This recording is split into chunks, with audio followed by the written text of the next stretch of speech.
Balance, bonjour, bienvenue sur ta chaîne Le Tarot d'Eurydice. On se retrouve pour ton tirage du mois de juillet 2026. On va procéder un tout petit peu différemment qu'habituellement. Je vais utiliser 3 tarots. Un premier pour aller explorer un peu les énergies générales qui se présentent sur ton mois de juillet. Un deuxième pour tout ce qui sera davantage relationnel, sentimental, affectif, voire amoureux en fonction de ton contexte de vie. Et puis un troisième tarot pour aller explorer davantage la sphère matérielle. Ça pourra être le professionnel, le financier, mais tous les aspects plus matériels en tout cas. Donc comment est-ce que les différents tirages précédents se concrétisent, se matérialisent. On terminera par un message de tes guides. Ce tirage s'adresse à toi que tu sois balance en signe solaire, ascendant ou lunaire, mais ça ne peut pas forcément parler à tout le monde puisque ça reste un tirage collectif. Tu ne prends donc que ce qui résonne pour toi. Si tu penses que ça peut aider quelqu'un d'autre, n'hésite pas à lui partager cette vidéo. Si tu apprécies ce que je mets ici à disposition, tu peux faire un petit pouce, un petit like, ça me permet un petit peu de savoir, d'avoir une interaction. Et puis si ce tirage te parle, merci de me le dire en commentaire. Tu peux t'abonner à ma chaîne pour recevoir mon contenu dès que je le publie et activer les notifications si tu veux être informé de mes publications. Balance, signe solaire, ascendant lunaire, si tu souhaites une consultation privée de type archétypal, je peux t'expliquer ce que c'est si tu me contactes par mail. Mon adresse mail est en barre de description sous la vidéo, dans l'onglet description. Je pourrais t'expliquer ma façon de procéder. Si tu souhaites explorer un aspect de ta vie ou que quelque chose de particulier te pose question, je t'expliquerai comment est-ce qu'on procède avec le tarot. Pour l'instant, ici, balance, signe solaire, ascendant lunaire, tirage général, on a la grande prêtresse qui vient tomber. La grande prêtresse parle d'intuition, de connexion. C'est un petit peu l'âme en toi. Donc, sur le mois de juillet, il est possible que tu te sentes particulièrement connecté, comment dire, que tu ressentes une sorte d'ouverture d'un espace en toi qui pourrait être d'ordre émotionnel, tout ce qui va être les ressentis, ta façon de saisir le monde, de le capter.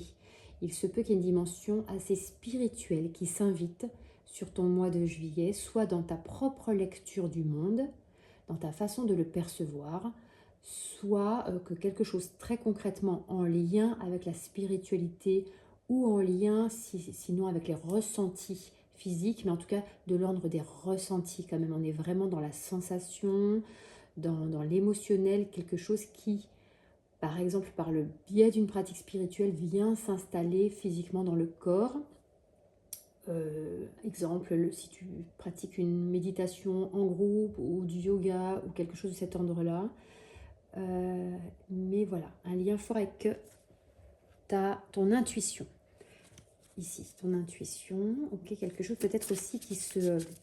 Tu peux avoir aussi des réponses, obtenir des réponses par le biais notamment de tes rêves. Tu peux peut-être aussi observer des synchronicités. Toute cette dimension spirituelle peut être particulièrement ouverte, particulièrement active sur ton mois de juillet, ou en tout cas, tu peux être invité toi à l'activer. Donc, comment est-ce que ça s'active? Justement, par l'observation de ses rêves, lorsqu'on s'en souvient, l'analyse, par l'observation de ses ressentis, de ses émotions, de ses pensées. Mais une invitation à l'introspection aussi. Introspection. Ici, il y en a plusieurs qui tombent. J'aimerais bien qu'il y en ait qu'une. Mais dans ce qui tombait là, on pouvait déjà voir que potentiellement se dessinait l'idée de décision, d'une capacité, assez agréable du coup, parce que de prendre des décisions. J'ai l'impression que peut-être tu vas pouvoir réfléchir des choses sous un nouvel angle et t'installer dans tes pensées, mais pas seulement dans tes pensées, que tes pensées, en tout cas ta façon de mettre en place au niveau mental, au niveau intellectuel, va être, contrairement à ce que je suis en train de faire là, où je crois que je cafouille beaucoup, fin de journée aussi, les choses vont te paraître claires, limpides, et tu vas pouvoir prendre des décisions, faire des choix de façon assez intuitive, de façon assez connectée. Balance. J'aimerais bien une carte, mais il y en a toujours plusieurs qui tombent. Ah, ça y est, là on en a une. 9 de bâton. Le 9 de bâton, c'est une carte qui représente le fait de rester un petit peu planté là, parce que soit on a parcouru pas mal de chemin et on est un peu fatigué, soit on est face à des obstacles, ou alors on pense être face à des obstacles qui sont souvent minimes. Moi, j'ai l'impression que cette carte n'est pas là pour exprimer que tu vas réellement te retrouver face à des obstacles, mais qu'en tout cas, si c'est le cas, il va vraiment y avoir quelque chose qui va se fluidifier très vite, parce que tu vas jongler avec assez aisément avec la grande prêtresse, je pense. En tout cas, si tu ne te sens pas de jongler assez aisément, si tu te retrouves sur le mois de juillet face à un obstacle, une situation un peu délicate, je pense qu'on t'indique clairement avec la grande prêtresse que la réponse, avant d'aller la chercher à l'extérieur, elle se trouve vraiment à l'intérieur. Et tu peux décider d'adopter un peu cette posture-là d'ailleurs, prendre quelques instants, quelques secondes, quelques minutes pour toi, inspirer profondément et les yeux fermés peut-être voir la réalité un peu plus facilement, sous un autre angle aussi, et obtenir des réponses sur comment passer certaines étapes. Ok, ça c'était le général. On va rentrer maintenant un peu plus dans le relationnel sentimental, affectif, voire amoureux. Et là, on va prendre les arcades majeures. On commence par les arcades majeures aussi, pour voir le grand mouvement de ton âme sur le mois de juillet. Quel pourrait être ce grand mouvement d'âme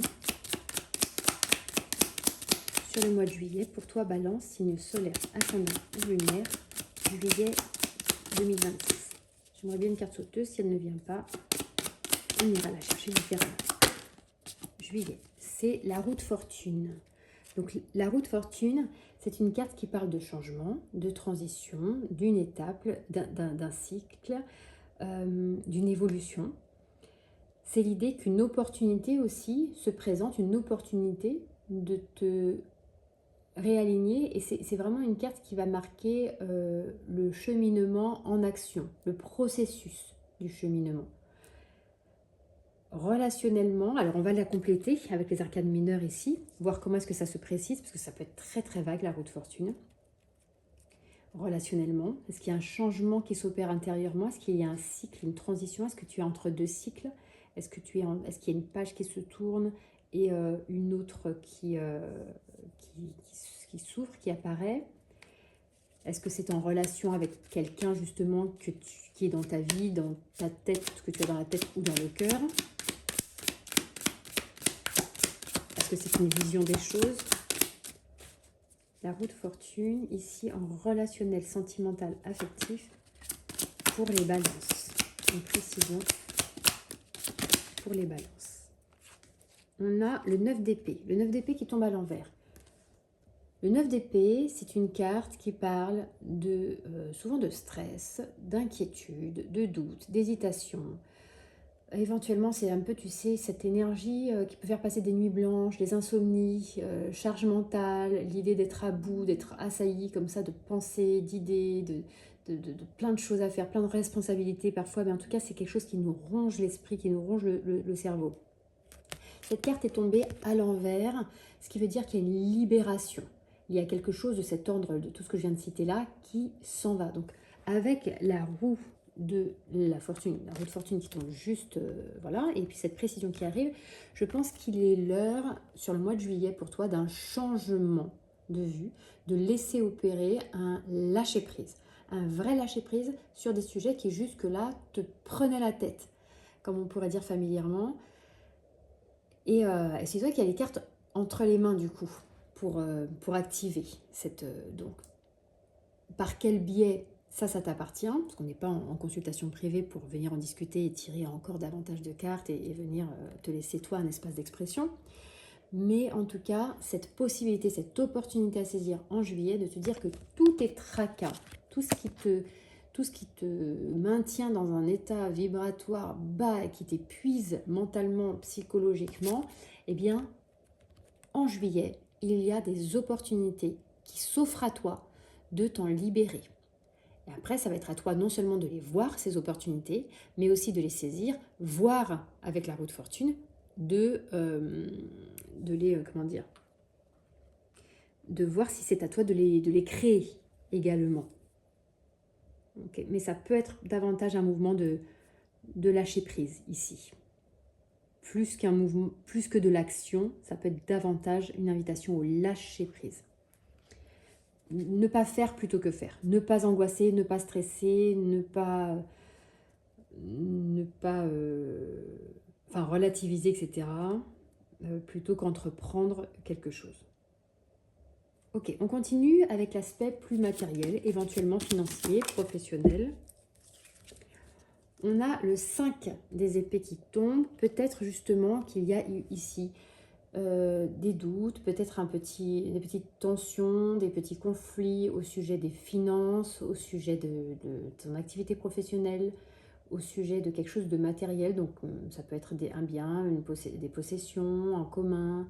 Peut-être qu'il y a l'idée aussi de délester quelqu'un de ton entourage par une décision que tu pourrais être amené à prendre, que tu aurais prise, ou toi de te sentir délesté par la décision que quelqu'un pourrait prendre.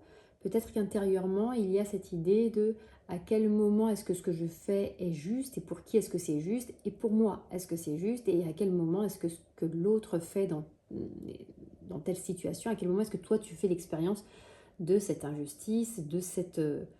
voilà, ça questionne aussi peut-être les victoires qu'on peut emporter sans en être forcément toujours très fier parce qu'il y a peut-être eu... Ou alors, ça peut être aussi l'idée justement d'accepter d'avoir été stratège aussi, d'avoir dû faire preuve de stratégie dans une situation et puis voir comment est-ce qu'on arrive à intégrer ça à sa conscience, comment est-ce que ça nous connecte à notre inconscient, qu'est-ce que ça réveille en nous, l'idée de se dire je ne suis pas forcément fière de ce que j'ai, et si j'adoptais un point de vue différent, et si j'observais que cette stratégie-là n'a pas été si mauvaise.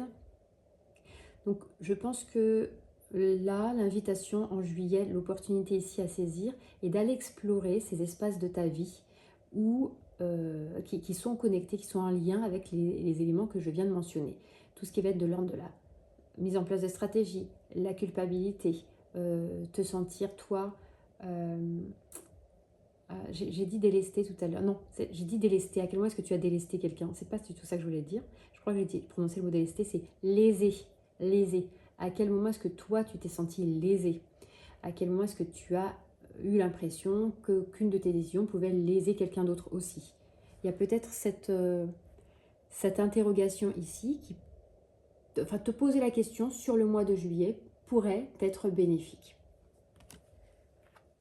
On continue avec, et d'ailleurs, ça aurait été mieux de le faire avant, mais ça n'a aucune importance. L'arcane majeur, le monde. Le monde, c'est la réalisation, l'aboutissement. Il y a peut-être un projet, justement, qui a abouti, qui s'est réalisé, et puis, au final, malgré tout, tu as obtenu peut-être quelque chose que tu souhaitais, mais malgré tout, il y a quelque chose qui te chagrine à l'intérieur de cette situation-là. Donc je pense que le lien qu'on pourrait faire avec les autres cartes aussi là, c'est de laisser partir ce qui doit partir, c'est-à-dire les éventuelles culpabilités, etc. Parce qu'on n'en fait rien. Une fois qu'on a compris la leçon de j'ai culpabilisé parce que j'ai... Voilà, après on n'en fait rien de continuer un jugement, un regard critique envers soi-même à ce niveau-là. Voilà, l'important c'est d'avoir conscientisé et de savoir comment est-ce qu'on aurait pu faire autrement éventuellement et puis de continuer son chemin en s'étant enrichi soi-même de plus de sagesse, en portant un regard sur ce qu'on a pu faire.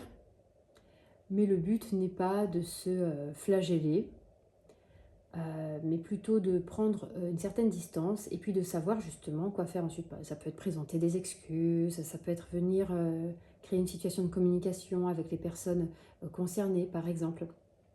Ça peut être décider de se pardonner à soi-même aussi.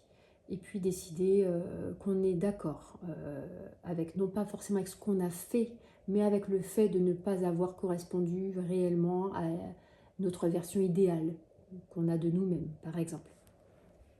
Donc, ok, peut-être cette idée de voir à quel niveau est-ce que toi tu as besoin de pardonner à quelqu'un ou de te pardonner à toi-même, ou d'exprimer, de verbaliser éventuellement des regrets, ou d'accepter des excuses. On termine avec un message de tes guides, Balance, signe solaire, ascendant lunaire,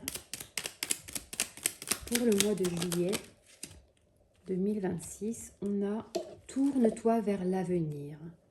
Trop de blessures passées entravent ton épanouissement et te bloquent sur ton chemin de vie.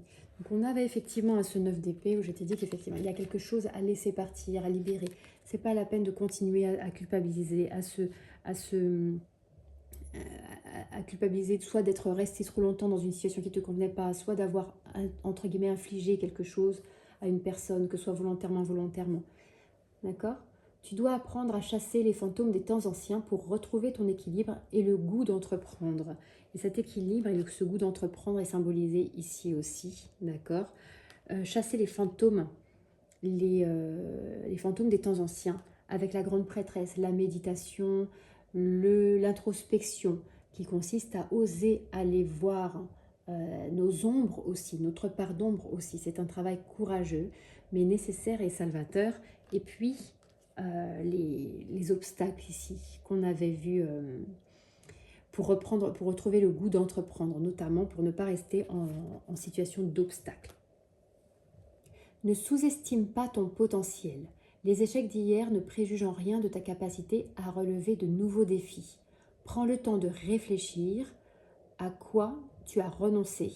C'est un petit peu ce qu'on a vu là, hein. Le fameux s'être ressenti lésé aussi. D'accord? Prends le temps effectivement, donc il y a une idée de devoir réfléchir. Cette grande prêtresse qui invite à l'introspection, vraiment à un temps de réflexion. Prends le temps de réfléchir à quoi tu as renoncé et redonne vie à tes rêves passés. Donc là, on a une notion supplémentaire avec ce projet-là, peut-être qui te tenait à cœur, hein, que tu as voulu concrétiser, mais tu ne l'as pas forcément fait de la manière, de la bonne manière, en tout cas, entre guillemets, bonne entre guillemets, et du coup, peut-être que tu t'en mords les doigts, mais rien n'est... Rien... Alors, peu de choses sont complètement irréversible, et même si c'est irréversible de cette façon-là, il peut y avoir une autre forme sous laquelle ce rêve-là, cette réalisation-là peut se matérialiser. Je te souhaite un très beau mois de juillet et je te dis à bientôt.